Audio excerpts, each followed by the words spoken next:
जय भीम साथियों मैं भरत भाटिया, भीम आर्मी जिला अध्यक्ष जालोर।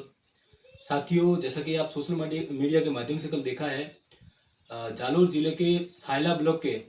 बालोत्रा गांव में एक दुखद घटना घटित हुई है कल, जिसमें बालोत्रा निवासी देवाराम जी मेघवाल, जो कि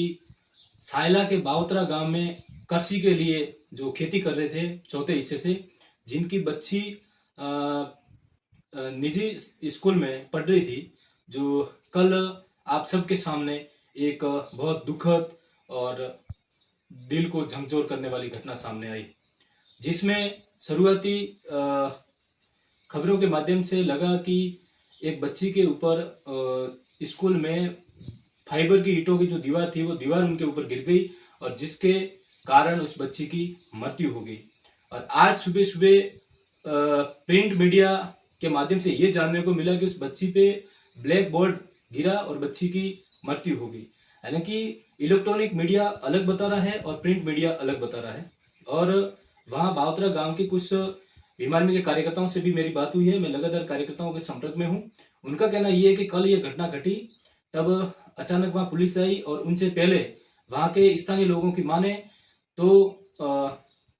जो संस्थापक था उन्होंने वहां की सीसीटीवी कैमरा की जो केबल थी वो काट दी गई और पुलिस वहां पे आई और भी कुछ गांव के 2-4 लोग साथ में आए और जल्दी से जल्दी उस शव को पोस्टमार्टम के लिए मोर्चरी में भेज दिया गया। और जहां पर गांव के कुछ समाज के लोग भी वहां पर मौजूद बाद में आए, वहां पर पहुंचे तो मोर्चरी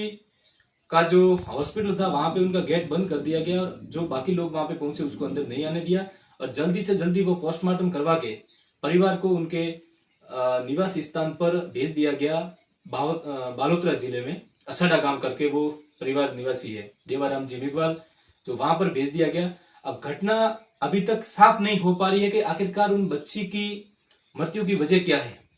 मैं लगातार प्रयास कर रहा हूं, अभी तक परिवार से कोई मेरी बात हुई नहीं है और वहां से स्थानीय लोग हैं उनसे मेरी बात हुई है तो मृत्यु का कारण अलग अलग बताया जा रहा है। अभी तक उस कारणों का कोई स्पष्टीकरण आया नहीं है। हम लोग भीम आर्मी जालोर की तरफ से प्रशासन से, सायला पुलिस प्रशासन से, पूरे जिले के प्रशासन से ये मांग करते हैं कि इस पूरी घटना को पूरी गहराई से इसकी इन्वेस्टिगेशन करें और आखिरकार बच्ची की मृत्यु हुई तो किस कारण से हुई उसको सार्वजनिक रूप से लोगों के सामने रखें। पोस्टमार्टम रिपोर्ट क्या आई वो भी लोगों के सामने रखें और जो इसमें अगर कोई शिक्षण संस्था के जो संस्थापक है, टीचर है, जो अगर इसमें दोषी है तो उनपे भी कार्रवाई करें। और जैसे किसी भी, चाहे निजी स्कूल हो या सरकारी विद्यालय हो, जहां पे शिक्षा अधिकारी का काम होता है कि समय समय पर वहां पर जाए, उसका भौतिक निरीक्षण करें, वहां पे देखें कि क्या विद्यालय चल रहा है, उसमें भौतिक सुविधा है या नहीं है, किस प्रकार से बच्चों का अध्ययन हो रहा है। तो वो सारी चीजें देखते हुए निरीक्षण करने के बाद उनका जो है विद्यालय का मान्यता लगातार रहती है। अगर कुछ संसाधनों में कमी है तो शिक्षण जो निजी संस्था है उसकी मान्यता रद्द कर दी जाती है। तो आखिरकार मेरा ये भी सवाल है शिक्षा विभाग के अधिकारियों से भी कि आपने क्या ऐसे जो शिक्षण संस्थाएं जो पूरे जिले में चल रही है तो क्या आपका वहां दौरा नहीं रहता, क्या आप देखने के लिए वहां पे नहीं जाते, क्या उसका आप भौतिक निरीक्षण नहीं करते? और अगर करते हैं तो कहीं ना कहीं मैं मानता हूं कि जो शिक्षा विभाग के अधिकारी है वो भी इस चीज में दोषी है, क्योंकि अगर ऐसी परिस्थितियां थी, अगर फाइबर की ईंटें जो ऊपर गिरी है इसका मतलब है कि वो ऐसे हल्का फुल्का रखी हुई थी, या फिर ब्लैक बोर्ड उनके ऊपर गिरा है तो उसके ऊपर मतलब वो ऐसे ही रखा हुआ था। इन चीजों का अवलोकन करना पड़ता है, उसका निरीक्षण करके देखना पड़ता है कि वास्तविक वो संस्था जो चलाने योग्य है या नहीं है। तो मैं शिक्षा विभाग से भी ये अनुरोध करता हूं कि जो पूरे जिले में जो निजी विद्यालय है उसका समय समय पर निरीक्षण करे और जहां पर उनका जो मापदंड होता है वो पूर्ण नहीं कर रहा है उस निजी संस्थाओं की मान्यता रद्द करे। दूसरी बात है कि मैंने बच्ची का जो फोटोज देखा है सोशल मीडिया के माध्यम से, तो उसमें बच्ची का सिर पे यहाँ और यहाँ दोनों जगह काफी चोट है और छेद दिखाई दे रहे हैं, जहां से ऐसा लग रहा है कि जहां से खून ज्यादा बहा है या कुछ न कुछ ऐसी घटना हुई है। तो अगर मैं मानता हूँ कि एक फोटोज में जो फाइबर की ईंटें गिरी है वो लगभग 10 एक ईंटें बता रहा है और 3 फीट की दीवार बता रही, फोटो में दिखाई दे रही है। वहां से इतनी छोटी 3 फुट की ऊंचाई से गिरती है तो इतनी लंबी चोट आने की संभावना बहुत कम होती है। और ब्लैक बोर्ड भी अगर इसके ऊपर गिरा है तो इतनी भयानक चोट कैसे आई जो बच्ची के सिर पे, जो आप सबने सोशल मीडिया के माध्यम से दिखाई दे रहा है।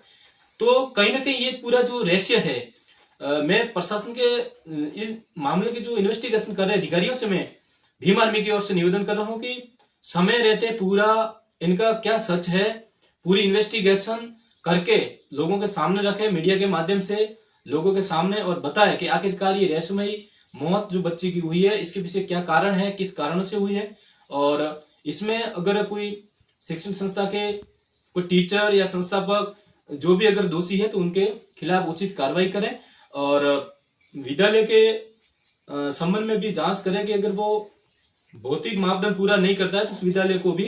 उसकी मान्यता रद्द करें, ऐसी मैं प्रशासन से मांग करता हूं। और अगर उचित इन्वेस्टिगेशन नहीं होती है, समय रहते उस परिवार को न्याय नहीं मिलता है, तो हमारे जिले के तमाम पदाधिकारियों से, हमारे संगठन के साथियों से मेरी वार्तालाप चालू है। और आने वाले समय में हम इस मामले को लेकर एक विशाल धरना प्रदर्शन कर सकते हैं, या कहीं ना कहीं हम इस मामले को लेकर धरने पे बैठ भी सकते हैं और इस मुद्दे को हम उठा सकते हैं। इसलिए प्रशासन से निवेदन है कि समय रहते इस मामले को आप गहराई से देखें और परिवार को न्याय दें। धन्यवाद।